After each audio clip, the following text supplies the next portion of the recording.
کسی وقت کی بات ہے، ایک پرسکون وادی میں جہاں رنگین درخت اور چمکتے ہوئے جھرنے تھے، وہاں ایک ننھا لڑکا لیام رہتا تھا۔ وہ تجسس اور بہادری سے بھرپور بچہ تھا جو ہمیشہ اپنے گھر کے قریب جادوئی جنگل میں گھومنے کے لیے تیار رہتا تھا۔ اس کی پسندیدہ جگہ رینبو فالز تھی، ایک آبشار جو قوس و قزح کے سارے رنگوں میں جھلملاتی تھی۔ ایک خزاں کے دن جب لیام جنگل میں گھوم رہا تھا، اس نے کچھ عجیب محسوس کیا۔ رینبو فالز کے چمکیلے رنگ مدھم ہو رہے تھے اور جنگل میں ایک خاموشی سی چھائی ہوئی تھی۔ فکرمند ہو کر لیام تیزی سے آبشار کی طرف بھاگا۔ جب وہ وہاں پہنچا تو اس نے آبشار کے قریب ایک خوبصورت یونیکورن کو کھڑے دیکھا۔ اس یونیکورن کا سفید کوٹ دھوپ میں چمک رہا تھا۔ لیام نے رینبو کے محافظ کے بارے میں کہانیاں سن رکھی تھیں، مگر اس نے کبھی سوچا نہ تھا کہ وہ اسے دیکھے گا۔ ہیلو، یونیکورن نے نرمی سے کہا، میں رینبو کا محافظ ہوں۔ آبشار کے رنگ اس لیے مدھم ہو رہے ہیں کیونکہ ایک قدیم اندھیرا واپس آ گیا ہے اور مجھے روشنی کو واپس لانے کے لیے تمہاری مدد چاہیے۔ لیام کی آنکھیں حیرت سے چمک اٹھیں۔ میں کیسے مدد کر سکتا ہوں؟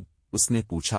ہمیں جنگل کے مرکز کی طرف جانا ہوگا، وہاں ہم اندھیرے کا سامنا کریں گے اور رنگوں کو دوبارہ بحال کریں گے۔ راستے میں لیام نے دیکھا کہ پھول اور جانور بھی اداس نظر آ رہے تھے اور ان کے رنگ بھی آبشار کی طرح مدھم ہو گئے تھے۔ آخر کار وہ جنگل کے بیچ ایک چھپی ہوئی غار تک پہنچے۔ غار کے اندر ایک سیاہ سایہ نظر آیا، ایک پرانی بھولی ہوئی روح جو سالوں سے چھپی ہوئی تھی۔ وہ رینبو کی روشنی کو جذب کر رہی تھی، جس کی وجہ سے دنیا اپنے رنگ کھو رہی تھی۔ یونیکورن کا سینگ ایک تیز روشنی سے چمکنے لگا۔ اس نے سرگوشی کی، ہمیں اندھیرے کو روشنی اور رنگوں کی خوبصورتی یاد دلا کر روکنا ہوگا۔ پھر اپنی جیب سے ایک چھوٹا پتھر نکالا۔ یہ ایک خاص پتھر تھا جو اس نے رینبو پر پایا تھا، جو قوس و قزح کے رنگوں میں چمک رہا تھا۔ اس نے پتھر کو اوپر اٹھایا اور کہا، اس پتھر میں آبشار کا جادو ہے جو مجھے دنیا کی خوشی اور خوبصورتی کی یاد دلاتا ہے۔ جیسے ہی پتھر چمکنے لگا، یونیکورن کی روشنی اور بھی تیز ہو گئی۔